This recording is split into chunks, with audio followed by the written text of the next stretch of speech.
आज ही Doubtnut app download करें। Doubtnut पर होगा अब आपके सभी मैथ्स, केमिस्ट्री, फिजिक्स और बायोलॉजी डाउट्स का सफाया। बस अपने क्वेश्चन की फोटो खींचो, उसे क्रॉप करो और तुरंत वीडियो सोल्यूशन पाओ। Download now. सवाल यहाँ पे कह रहा है डिफाइन द फॉलोइंग टर्म्स, यानी कि नीचे हमें कुछ 9 टर्म्स दे रखी हैं, हमें इन्हें डिफाइन करना है, यानी कि इनके मतलब को समझाना है। बेसिकली इतनी बात है, ठीक है। आइए स्टार्ट कर लेते हैं पहले टर्म के बारे में। पहली टर्म कौन सी दे रखी है? पहली टर्म दे रखी है हमें इन्नेट इम्यूनिटी। देखिए सबसे पहले इम्यूनिटी टर्म को समझ लेते हैं। इम्यूनिटी का मतलब क्या होता है? इम्यूनिटी बेसिकली हमारी बॉडी की कैपेसिटी होती है कि वो हमारे फॉरेन पार्टिकल से, जो कि हमारा पैथोजन हो सकता है या फिर वायरस हो सकता है, बैक्टीरिया हो सकता है, उससे वो किस प्रकार से लड़ रही है, तो वो उसकी कैपेसिटी होती है। अब लेकिन हमें यहाँ पे बात करनी है इन्नेट इम्यूनिटी की। देखिए इन्नेट इम्यूनिटी क्या होती है, तो बता देता हूँ। इन्नेट इम्यूनिटी ये होती है हमारी फर्स्ट लाइन ऑफ डिफेंस, यानी कि जैसे ही हमारा सामना होता है किसी भी भारी पैथोजन से, तो हमारा सबसे पहले जो उसका सामना होगा वो किससे होगा? वो हमारी इन्नेट इम्यूनिटी से होगा, ठीक है। थोड़े से एट्रीब्यूट के बारे में बात करूँ तो देखिए ये होती है नॉन स्पेसिफिक, ठीक है। नॉन स्पेसिफिक यानी कि ये रिकॉग्नाइज नहीं करती है कि ये वायरस है, बैक्टीरिया है, इसको रोकना है तो रोकना है, चाहे वो वायरस हो चाहे बैक्टीरिया हो। इसलिए ये हमारी नॉन स्पेसिफिक टाइप की इम्यूनिटी होती है। साथ ही साथ में ये हमारी बर्थ से ही प्रेजेंट होती है हर एक चाइल्ड में, ठीक है। बर्थ से ही प्रेजेंट होती है। बात करूं इसके बारे में किस प्रकार से होती है, देखिए एग्जाम्पल के तौर पर देख लेता हूं। एग्जाम्पल क्या है? हमारी स्किन, ठीक है। देखिए स्किन जो है वो हमारी बॉडी को कवर करके रखी हुई है।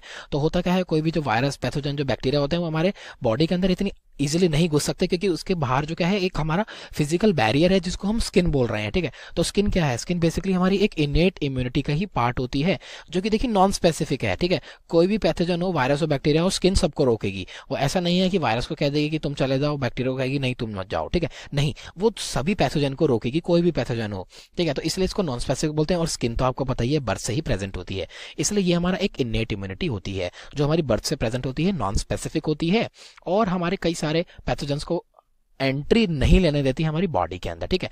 बात कर लेता हूं बी पार्ट के बारे में। देखिए बी पार्ट क्या दे रखा है? बी पार्ट दे रखा है एक्वायर्ड इम्यूनिटी, ठीक है। देखिए हमारे बर्थ से कौन सी प्रेजेंट होती है? बर्थ से प्रेजेंट होती है हमारे इनेट इम्यूनिटी, जैसे कि ऊपर बात करें, ठीक है।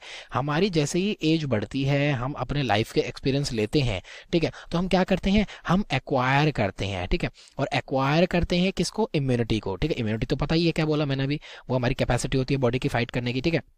तो एक्वायर्ड इम्यूनिटी क्या होती है? ये हमारे एक्सपीरियंस के ऊपर आती है, ठीक है। अब एक्सपीरियंस के ऊपर कैसे आती है, तो देख लिए बात कर लेता हूं। मैं कोई भी डिजीज का एग्जांपल ले लेता हूं। फॉर एग्जांपल मेरे को एक पर्सन को डिजीज 1 हो गई है, ठीक है। तो एक बार ये डिजीज होती है तो क्या होता है, वो काफी ज्यादा बीमार पड़ता है। तो होता क्या है, हमारी बॉडी के अंदर ऐसे चेंजेस आते हैं और बॉडी क्या करती है, इसके अगेंस्ट क्या बनाती है? एंटीबॉडी बनाती है, ठीक है। एंटीबॉडी बनाती है। एंटीबॉडी हमारे ऐसे मॉलिक्यूल होते हैं जो हमारे पैथोजेंस को मार गिराने के लिए मदद करते हैं हमारे ब्लड के अंदर, ठीक है। तो ब्लड के अंदर आ गया है अगर हमारा कोई पैथोजन, तो ठीक है, उसको मार गिराने के लिए हमारी एंटीबॉडी बनती है जो कि बी सेल से बनती है, ठीक है। तो देखिए हमारी बी सेल्स ने एंटीबॉडी बनाई, साथ ही साथ में ये बनाती है हमारे मेमोरी सेल्स को, ठीक है। तो ये जो मेमोरी सेल्स हैं ये किसके लिए होंगे? ये इस डिजीज के पैथोजन के लिए होंगे। ये स्पेसिफिक होती है, ठीक है। एक्वायर्ड इम्यूनिटी कैसी होती है? ये होती है हमारी स्पेसिफिक, बिल्कुल, ठीक है। पर्टिकुलर हमारे पैथोजन के अगेंस्ट ये वर्क करती है, ठीक है। तो इस डिजीज 1 का जो पैथोजन है उसके अगेंस्ट यहाँ पे मेमोरी सेल बन गए। तो होगा क्या, अगर दोबारा कभी लाइफ टाइम के अंदर ये जो डिजीज 1 वाला पैथोजन था, अगर ये दोबारा उस पर्सन की बॉडी के अंदर एंटर करेगा, तो ये जो मेमोरी सेल है क्या करेंगे? ये इसको कर लेंगे रिकॉग्नाइज कि ये तो वही है। और जैसे ही ये रिकॉग्नाइज करेंगे, एकदम से ये लार्ज अमाउंट में यहाँ पे एंटीबॉडीज को सिक्रीट कर देंगे और डिजीज होने से पहले ही इसके पॉजिटिव एजेंट को खत्म कर देंगे। ये क्या होती है? ये हमारी होती है एक्वायर्ड इम्यूनिटी, ठीक है। तीसरे पार्ट पर चलते हैं। देखिए तीसरा पार्ट यहाँ पे क्या दे रखा है?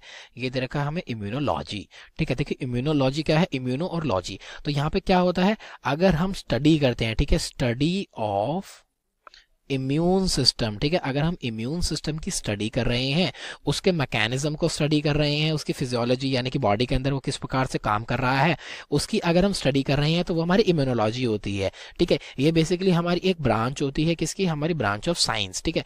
ब्रांच ऑफ साइंस होती है जिसके अंदर हम इम्यून सिस्टम की वर्किंग को, ठीक है, और उसके ऑर्गन्स को स्टडी करते हैं। तो ये तो मेरी बात हो गई इम्यूनोलॉजी की। बात कर लेता हूँ डी पार्ट के बारे में। देखिए डी पार्ट क्या है? डी पार्ट कह रहा है हिमेटोपोइसिस, ठीक है। अब हिमेटोपोइसिस क्या होता है उसके बारे में भी एक बार जरा बात कर लेते हैं। तो देखिए हिमेटोपोइसिस जो होता है ये हमारा एक प्रोसेस होता है जिसके थ्रू जितने भी हमारे ब्लड सेल्स होते हैं, ठीक है, ब्लड के अंदर जितने भी हमारे सेल्स होते हैं, यानी कि हमारी आरबीसीज हो गई, हमारी डब्ल्यूबीसीज हो गई, हमारी प्लेटलेट्स हो गई, ये सारे इनकी फॉर्मेशन जहाँ पे होती है, ठीक है, process of blood cell formation, यानी कि ये जो ब्लड सेल बनते हैं हमारे, इनकी जो फॉर्मेशन होती है उस प्रोसेस को बोला जाता है हेमाटोपोइसिस। ठीक है, देखिए हेमाटोपोइसिस जनरली कहाँ होती है, अगर मैं अडल्ट की बात करूं तो ये टेक प्लेस करती है हमारी बोन्स के अंदर, जो बोन मैरो होता है उसके अंदर। ठीक है, हाँ जी, हेमाटोपोएटिक स्टेम सेल्स होते हैं। ये जो स्टेम सेल्स होते हैं ये कैपेबल होते हैं हमारे ब्लड सेल्स को जर्मिनेट, यानी कि उनको जन्म देने के लिए। तो ये तो मेरी बात हो गई हेमाटोपोइसिस की। अब जरा बात कर लेता हूँ ई पार्ट के बारे में, जो कि कह रहा है एंटीजन। ठीक है, देखिए एंटीजन क्या होता है उसके बारे में बात करनी है। ये जो एंटीजन होते हैं ये हमारे फॉरेन सब्सटेंसेस होते हैं। ठीक है, फॉरेन सब्सटेंसेस होते हैं, या फिर मैं इनको लिख सकता हूँ ये टॉक्सिन्स भी होते हैं। ठीक है, फॉरेन सब्सटेंसेस या फिर टॉक्सिन्स जो कि हमारी बॉडी के अंदर आते हैं और हमारे इम्यून सिस्टम को एक्टिव कर देते हैं, यानी कि ये एक इम्यून रिस्पॉन्स जनरेट करते हैं। तो बेसिकली होता क्या है, हमारी डिजीज जितनी भी होती हैं उनके अंदर जो पॉजिटिव एजेंट्स होते हैं वो क्या होते हैं, उनको एंटीजन बोलते हैं, क्योंकि पॉजिटिव एजेंट के थ्रू ही हमारी जो बॉडी है वो अपनी इम्यूनिटी चालू करती है ना। तो ये जो पॉजिटिव एजेंट हुए ये क्या हुए, ये हमारे एंटीजन हुए, यानी कि फॉरेन सब्सटेंसेस जिन्होंने हमारी बॉडी के अंदर इम्यून सिस्टम को इवोक किया है, इम्यून रिस्पॉन्स दिया है, तो उसको हम बोलते हैं एंटीजेंस। ठीक है, अब जरा बात कर लेता हूँ एंटीजेनिक डिटर्मिनेंट के बारे में, जो हमें एफ पार्ट में दे रखा है। तो देखिए ये क्या टर्म है, हमारी टर्म दे रखी है एंटीजेनिक। एंटीजेनिक यानी कि किससे रिलेटेड है, ये है हमारे एंटीजन से रिलेटेड। ठीक है, एंटीजेनिक डिटर्मिनेंट, डिटर्मिनेंट का मतलब उसको परखना, उसको पहचानना। ठीक है, देखिए एंटीजेनिक डिटर्मिनेंट के बारे में अगर मैं बात करूं तो इसका एक और कॉमन नेम भी होता है, इसको बोलते हैं एपिटोप। ठीक है, तो होता क्या है, देखिए हमारे जो एंटीजन होते हैं बेसिकली ये लार्ज हमारे स्ट्रक्चर्स होते हैं। ठीक है, जनरली हमारे कैसे रहते हैं, ये हमारे प्रोटीन के स्ट्रक्चर ही होते हैं। ठीक है, तो एक लार्ज स्ट्रक्चर होता है हमारा कुछ इस प्रकार का। तो देखिए हमारा जो इम्यून सिस्टम है वो पूरे प्रोटीन को आइडेंटिफाई नहीं करता है, इसके ऊपर कुछ स्पेसिफिक साइट्स होती हैं हमारी। ठीक है, कुछ स्पेसिफिक साइट्स होती हैं जिनको आइडेंटिफाई किया जाता है।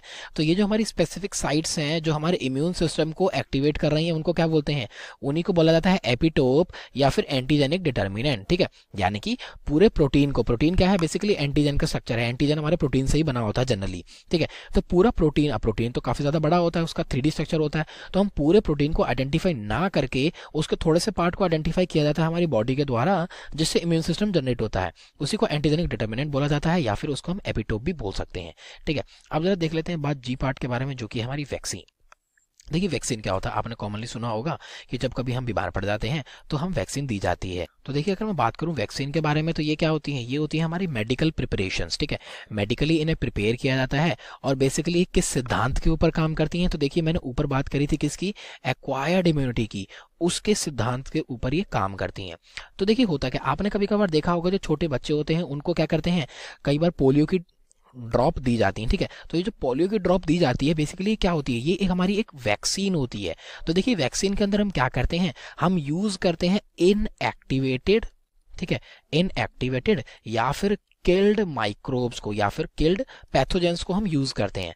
तो होता क्या है, देखिए ये जो पैथोजेंस होते हैं हमारी बॉडी के अंदर क्या करते हैं, डिजीज को कॉज करते हैं, लेकिन मैंने इनको इनएक्टिवेट कर दिया या फिर मैंने इनको किल कर दिया, तो जैसे ही इनको हम बॉडी के अंदर डालेंगे तो ये हमारी बॉडी के अंदर कुछ सीरियस इन्फेक्शन क्रिएट नहीं करेंगे। ठीक है, सीरियस इन्फेक्शन को कॉज नहीं कर पाएंगे, क्यों, क्योंकि इनको हमने इनएक्टिवेट या फिर किल कर रखा है। ठीक है, ये एक हल्का सा इम्यून सिस्टम जनरेट करेंगे, जिससे क्या होगा, एक्वायर्ड इम्यूनिटी को लगेगा कि हाँ भाई पैथोजन आ गया, ये दोबारा से क्या करेगा, मेमोरी सेल बना लेगा। ठीक है, तो देखिए ये हमारे खाली मेमोरी सेल को रेज करने के लिए ही होता है। फिर देखिए क्या होगा, अगर उस चाइल्ड के पूरे लाइफ टाइम में कभी दोबारा असलियत में पोलियो का जो वायरस है वो आएगा, तो होगा क्या, ये जो मेमोरी सेल हैं वो इसको एनकाउंटर कर लेंगे, फिर एकदम तेजी से क्या बनाएंगे, ये तेजी से ये बनाएंगे एंटीबॉडीज को और इसको खत्म कर देंगे।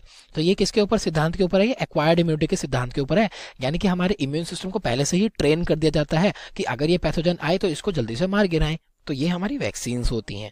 अब जरा बात कर लेता हूँ आगे आगे दे रखा है हमारा प्राइमरी इम्यून रिस्पॉन्स और इसी के साथ में दे रखा है हमारा सेकेंडरी इम्यून रिस्पॉन्स। तो देखिए जैसे कि अभी मैंने वैक्सीन की बात करी यहाँ पे, ठीक है, इसी के ऊपर हमारे प्राइमरी और सेकेंडरी इम्यून रिस्पॉन्स जो है वो काम करते हैं। ठीक है, वैक्सीन या फिर मैं बोल सकता हूँ एक्वायर्ड इम्यूनिटी के अंदर हमारे प्राइमरी और सेकेंडरी इम्यून रिस्पॉन्स काम करते हैं। देखिए होता क्या है, हमारा जो एंटीजन है वो बॉडी के अंदर आएगा। ठीक है, एंटीजन अगर सबसे पहले आ रहा है यहाँ पे, ये मैंने एजी से डिनोट कर दिया एंटीजन को, अगर जैसे ही मेरा एंटीजन आएगा वो क्या करेगा, सबसे पहले हमारी बॉडी के अंदर आके एक इम्यून रिस्पांस को इवोक करेगा, यानी कि उसको चालू कर देगा हमारे एक इम्यून रिस्पांस को। तो ये जो हमारा इम्यून रिस्पांस चालू होगा इसको क्या बोलते हैं, प्राइमरी इम्यून रिस्पांस। ठीक है, फॉर एग्जांपल ये जो मेरा एंटीजन है ये मेरे ब्लड के अंदर आ गया है, तो ब्लड के अंदर क्या होगा, जो बी सेल्स होंगी, 20 लिम्फोसाइट होंगे, वो इंटरेक्ट करेंगे हमारे एंटीजन के साथ, क्या बनाएंगी, ये बनाएंगे हमारी ढेर सारी एंटीबॉडीज। ठीक है, ये जो एंटीबॉडी बनेंगी ये कैसी बनेंगी, स्लो बनेंगी।